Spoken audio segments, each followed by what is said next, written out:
Ask and you shall receive. We asked border town residents to share their thoughts on cross-border shopping.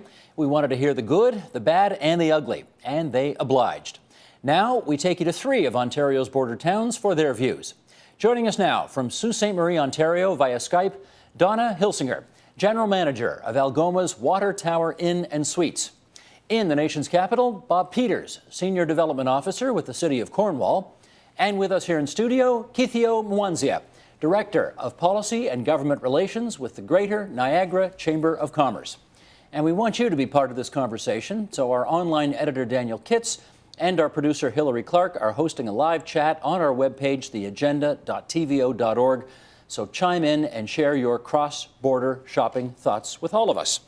And I welcome, Kithio, you here in the studio and our other friends in Points Beyond to our discussion tonight. Donna, I want to start with you because, well, let's just tell it like it is. This whole program we're doing tonight came as a result of a conversation you and I had about what was happening with your economy up in Sault Ste. Marie vis-a-vis Sault, Michigan. So I wonder if we can just start with you and have you tell us some examples of how things in Sault, Ontario are economically disadvantageous to some of the folks over on the other side of the border in Sault, Michigan. Here in Sault Ste. Marie, it's a very vibrant 50-year anniversary of the border international bridge this year. And many people do travel into the United States, specifically Sault, Michigan, from Sault Ste. Marie, Ontario, to purchase specifically gas, groceries, and to dine. So, and with the addition of the impact of the high Canadian dollar, it's made it even more beneficial for people to do such things. So they go in great numbers from here. Donna, if people want to fly out of Sault Ste. Marie, which side of the border do they usually fly out of? A lot of people will choose to, when flying within Canada, obviously, either for business or pleasure, to fly out of Sault Ste. Marie, Ontario. However, many people do take advantage of the lower pricing by flying out of the Sault Ste. Marie, Michigan airport when they're going to American or U.S. destinations. So. Because there's a lot fewer charges and taxes and that kind of thing? Oh, absolutely. It can be as much as 50 and more % less. And when you're traveling with a group, families going for vacations or so on, it can be significant impact on your wallet. Okay, let's get the impact from the Niagara Peninsula. Kithio, you've heard what Donna had to say. Any of that jibe with your experience? Oh, absolutely. We had most recently we had a report that indicated that just across the border in Erie County, there was about $401 million in taxable revenue that was generated specifically from the cross-border shopping. Over what period of time? This is over the last year, and of course they were celebrating the fact that they were able to attract cross-border shoppers. We view that $401 number being further exacerbated. 401 million. 401 million. That's right, being further exacerbated by the increase that was announced last summer. So there's a very real. Sorry, the increase being. The increase in duty-free allowance being announced last summer. That's correct. I see. So there's a very real economic impact associated with it. There's a very real community impact that's associated with it. And businesses are having to augment their decisions. So whether it's hiring staff to support the retail shopping during the summer months, whether it's hiring new staff to support retail shopping during increased shopping, but be it back to school or the holiday season, we're certainly seeing that number being diminished and contributing to things like youth unemployment in a number of sectors. All right, let's get the view from Eastern Ontario. Bob Peters, what can you tell us? Well, I think the situation in Cornwall is a little bit different. We have a border crossing that has a toll on it, a toll bridge, and Messina, New York, which is the town directly south of Cornwall, is about 20-25 minutes away. And so there's a time penalty and I guess a toll that you'd have to pay to get across the border to spend your dollars. So certainly we see, I would echo the other two panelists, that we see people noticing price differentials when it comes to gas and somewhat with groceries. But for most consumer goods, I think they have more selection in Cornwall. We have an excellent roster of retailers. We're actually more concerned about the outflow of shopping dollars into Quebec, into Montreal, and into Ottawa. So we're only an hour from Ottawa and Montreal, and so we know people tend to do shopping in those larger centres when they're visiting for recreation purposes. Let me follow up with the American angle. First of all, does the toll on the bridge leading to upstate New York, in your view, deter much traffic from going to New York?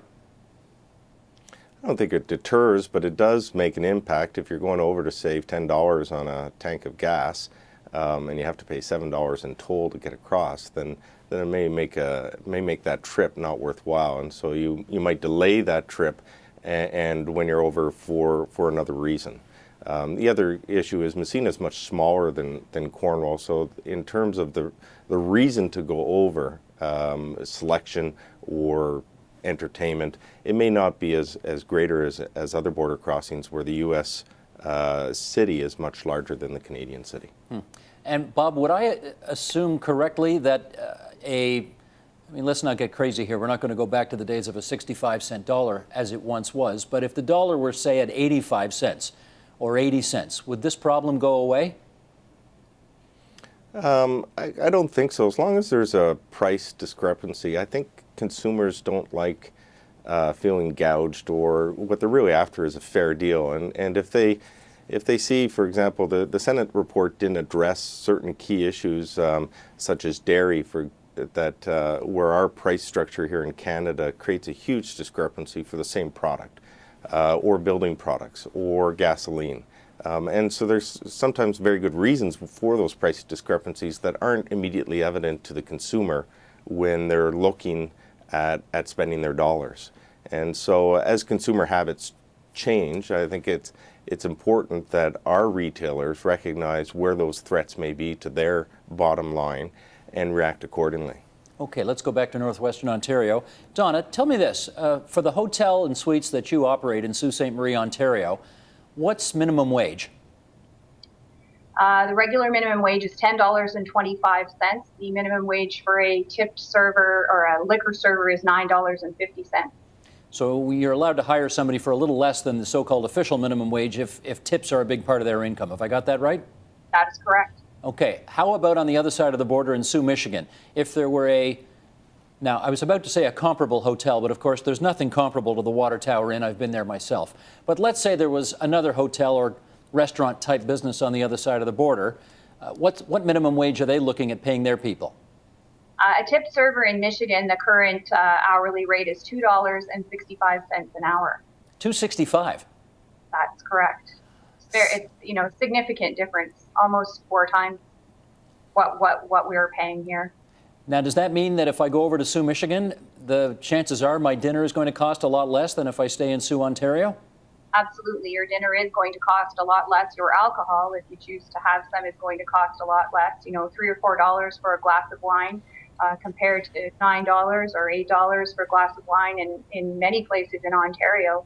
And, certainly we've chosen as Canadians to support values that are important to us and to create an economy around those things and to provide access to healthcare and education and so on for all Canadians. And the challenge here is not that we have to pay more money, but that when people make decisions not to spend their tourism dollars outside of our areas, but to spend their everyday purchases outside of our cities like Sault Ste. Marie, then it's affecting the revenues that come back into both the federal and the provincial government to support the costs that are escalating, on a regular basis at great percentages every year. And to me, that this is the essence of that argument. How do we help our residents and citizens to understand that when they make those choices to save money in one place, it affects in others that are of great value to the economy and to our community. Keith Eel, let me ask you the follow-up, which is how do businesses in the Niagara Peninsula compete with Erie County, New York, when there's that kind of price differential? Well, one of the good question. One of the important factors is options in terms of when businesses are allowed to be open. So, provincially you have the Retail Businesses Holidays Act, and the Chamber of Commerce has focused on that a little bit because when you look at the price differential and so on and so forth, while that is a factor in the decision making associated with purchases on the American side versus the Canadian side, there's also the options available to the customers as to when businesses are open. So you see on Canadian Thanksgiving, for instance, Labor Day, Canada Day, you see the greatest cross-border influxes of individuals going cross-border to shop at those periods of time, because the Canadian retailers don't have the option to be open 9 days out of the year. So it comes down to options, and many years ago it may have made some sense to have those 9 days of retail business holidays, but now in a highly competitive retail environment in Ontario, where a number of other provinces don't have the Retail Business Holidays Act, looking at ways to augment it so that retailers have options available in terms of when they can be open to ensure that nobody has a door closed on them. Let me follow up on that. Does every municipality have the right to decide what statutory holidays they're going to be open on? That's true. Every municipality does have the right to take a specific vote. So aren't you guys lobbying the local municipalities in the Niagara Peninsula to get open on those stats? Really, it's a matter of doing both. Amending the Retail Holidays Act to allow for those options without sort of specific municipal motions being made. Looking at the influx of cross-border traffic on those specific holidays, indeed you see that there is now a window of opportunity to provide additional shopping days in a Canadian and Ontario jurisdiction specifically. So when retailers are up against so many challenges, this would be one way to alleviate the pressures that they're facing and provide them with some options. Bob, I wonder if you have ever tried the argument in Eastern Ontario as follows. Folks, it's your patriotic duty to keep the dollars here, because if you cross the border and shop, that's a lot of tax money that will not be coming into our coffers and paying for paving the roads, building hospitals, keeping our schools open, et cetera, et cetera. Have you tried that?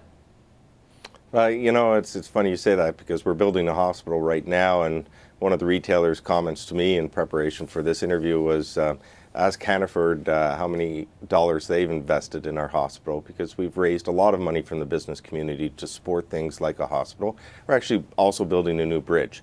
I think my personal point of view is that it's important to showcase what local businesses are doing for their constituents in terms of their market.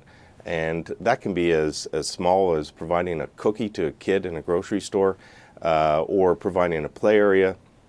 But it's understanding what your consumers want.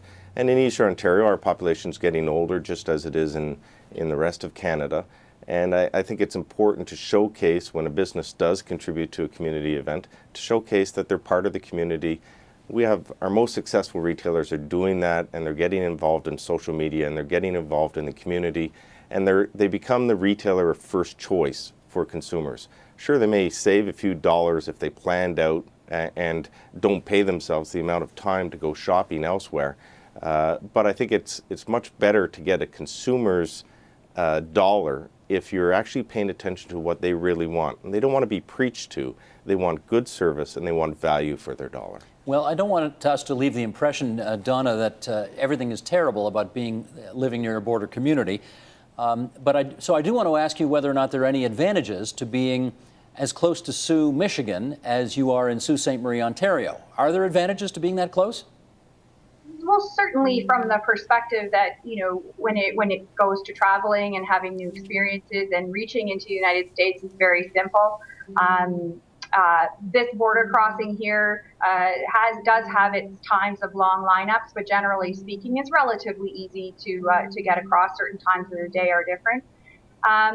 So it's certainly not all bad. We do have traffic coming both ways. It's just that from once again, from the challenge of people making their choices, not necessarily just to go shopping, but we're talking about the day-to-day supplies and things that people need, to do their job and to function. Like I mentioned, gas, and like I mentioned, groceries. And so this is where we find the challenge locally here in retaining people to stay here and maintaining that tax revenue. And of course, obviously, it affects our jobs in this community as well. When people, make choices for obvious reasons, they are saving money to spend their money elsewhere, however. Mm-hmm. Keith, you're the honeymoon capital of the world. Yes. President Jimmy Carter and Rosalind came to Niagara Falls on their honeymoon. That's right. There must be an advantage to being Niagara Falls, Ontario, as opposed to Niagara Falls, New York, isn't there? Right, absolutely. I mean, we have a fantastic tourism product in Niagara. And, of course, there's advantages of being, a border community. We have a lot of tourist traffic that does come cross-border. I think one of the important things to note, though, is that there is a need, at least on the retail spending side, for some balance, if you will. We have a great relationship with our cross-border partners, and I think what it comes down to as well, out of the two biggest shopping days of the year, one of them being the holiday season and the other being, back to school shopping. Those are the two biggest holidays, shopping periods of the year. Perhaps one of those shopping periods is spent in Canada, while the other is spent in cross-border in the United States. You're making that argument? And certainly there is that balance. There is that. This isn't about preaching to you from a consumer perspective, but here are the impacts that expending 100% of your dollars has on this community by spending all of it cross-border. Balance it out. You referred earlier to the new numbers that have gone into place, and I want to put these up, and then, Bob, I'll ask you one last question here. Let's bring these up if we can control them. As of June 1st last year, the new duty-free limits are as follows. If you're out of Canada for less than 24 hours, theoretically you're not supposed to spend anything. 24 hours, you can do $200 a person duty-free, but if you're away for 2 days, you're now allowed to do $800 worth of shopping in the United States duty-free. And Bob, I wonder what you think of those numbers. Well, maybe certain retailers have a different opinion than I, but I don't think it really makes a huge difference in Cornwall, especially if the numbers, as I understand them, are comparable to what Americans can spend coming into Canada and spending a couple days here. I think it really also comes right back down to what is your retail community doing to connect with consumers. And when I say that, I'm saying, we're situated an hour's drive from 5 million people in Cornwall. The last place I'm concerned about is a small town of 13,000 people. I'm more concerned about how do we attract shoppers and tourists from Ottawa, Montreal, and Toronto to Cornwall, to Eastern Ontario. And with that retail thought in mind, if they are coming, even if they're going across our border, how can we grab some dollars from them? How do we get them to stay a night in Cornwall? How do we get them to have a meal in Cornwall? How do we get them to shop in Cornwall? So those are all issues from the other side of the coin. Rather worried about Canadians, what are they bringing back across the border? It's more about how can we get them to spend money in Cornwall before they go to the border, or perhaps even after they get back from the border. Good. Well, we wish all of you lots of March break American visitors to help your coffers. I want to thank all of you for coming on the program tonight and helping us out with this. Donna Hilsinger up in Sault Ste. Marie, Bob Peters in our Ottawa studios, but representing the city of Cornwall, Keithio Mwanzia here in Toronto. Thanks for making the drive, you representing the Greater Niagara Chamber of Commerce. Thanks so much, everybody. Support Ontario's public television. Donate at tvo.org.